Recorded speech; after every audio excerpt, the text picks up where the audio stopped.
Welcome to the Quintin Moore Podcast. Hey, thanks for stopping by for this conversation. It's really my pleasure that you would take an opportunity just maybe to listen to a few thoughts that I have.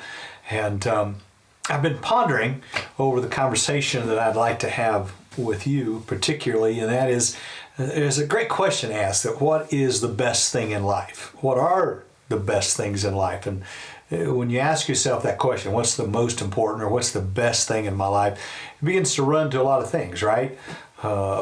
Things we eat, things we do, places we go. But Gregory, the theologian, said that the best thing in life is friends. And if you really stop thinking about that for a minute, you begin to realize that it is in relationships that we discover who we really are. And that it is the health of those relationships that determine who we become and what we accomplish in life. And it is my sincere belief that many times people don't spend enough time working on friendships. And friendships is not something outside of family. I know lots of people that have great family, but they don't have any friendship within their family. See, friendship denotes that I've chosen and you've chosen, and that we choose each other not because we have to, but because we desire to give our lives to each other and to share our lives with one another. The best thing in life is really relationships, friendships, friends who give you insight into your life that perhaps you would never otherwise have had. Today I realize that I'm just a friend of a friend, that this friend introduces me to that friend, and opportunities and avenues of growth happen in my life because of friends in my life. Jesus said, I've come to call you friends. He said, I didn't come to call you servants. I didn't come to call you students. I didn't come to call you as preachers or anything else. He said, I call you friends. If we think about it for a moment, our Christian faith is based on God's desire to be our friend and to share His life with us and for us to share His life with Him. And so if we really begin to understand that Christianity is all about relationship, it's all about these knitted, shared moments with one another. It's about valuing another person and about them valuing us, and that in the discovery of those friends. If I start thinking of the friends in my life right now, they're the ones that cause me to remember who I really am and what really matters in life and how I move forward. And so I just want to encourage us today to stop for just a moment and think about who are those relationships and those friendships in our lives.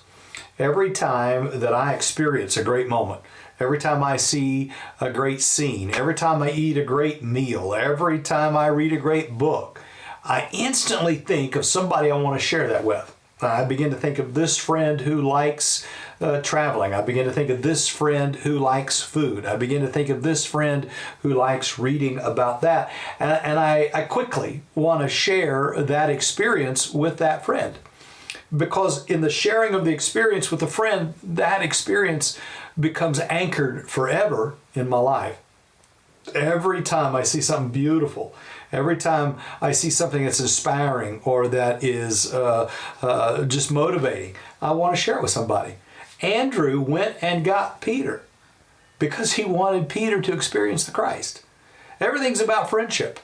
And in a world that is selling things, marketing toothpaste and cars and just marketing everything, and they're marketing it by a whole lot of other things, what we really need to be doing is calling each other into the intimacy of shared lives. And that when we call one another into this deepest understanding of what it means to be in relationship with somebody by choice, that friendship is really the basis and the grounds for freedom.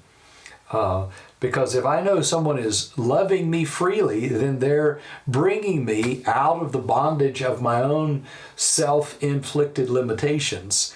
And they're opening up for me doors and thoughts about myself and life that I couldn't have done on my own. And friendships, relationships create this atmosphere, this environment of self-discovery and of what mountains we might tackle and accomplish. And if we're not careful, we begin to take the relationships in our lives for granted, and we don't invest in it, and we don't protect them. And if you know anybody today that is suffering, I promise you, they are suffering because they feel lonely, or they've lost a friendship, they've lost a marriage, they've lost, and they mark their lives by the date that someone died in their lives. And so if you really allow yourself to hear what I'm saying, you'll understand that unhappiness and loneliness and grief, all those things are really people that are actually recognizing that the loss of relationship is one of the greatest pains and the greatest sources of suffering in our lives. And if that's true, then the opposite is true. And the greatest joy, the greatest happiness, the greatest peace, the greatest opportunities are found in our relationships with our spouses, with our children, with our parents, with our coworkers, with friends and acquaintances. And we have to understand that when God sent His Son said, "I call you friend." And maybe to unpack in the next few weeks, which is kind of what I want to do on this podcast, and to bring to the forefront of our minds, what are we doing in our lives right now to cherish those people that we view as friends? How might I become an extraordinary friend? How might I become one of those people that really is helping others to discover and to become extraordinary people? And if you're sitting there going, "Yeah, I want one of those," well, be one of those. Be one of those people that looks for opportunities to invest in the wonderful life of another human being. In fact, I would tell you that I've spent most of my life trying to create atmospheres, environments where people could reach their highest and greatest potential. And if you're sitting at home alone and listening to this podcast, get out of there. Get up and go meet somebody. Quit waiting for everybody to come to your door and break out of that self-imposed bondage that no one likes me, that martyrdom mentality of, "Oh my goodness." Well, go invest and give away. The two things about life that are for certain is that you're going to grow. You're going to grow older. You're going to grow. Now, the choice about how you grow or whether you grow to become everything God intended you to be is up to you. And the second thing that's true is that the more you give, the more you grow. So you can grow in your relational ability and you can give away relationship. So as I start this new topic of friendships, what's the best thing in life? Well, the best thing in life is a friend. And that friend can be a spouse, that friend can be a brother, that friend can be a neighbor, that friend can be someone across the world. But none of us were created to do life alone. We were all created to do life with one another. That's why God said, if you love one another, the world will know me.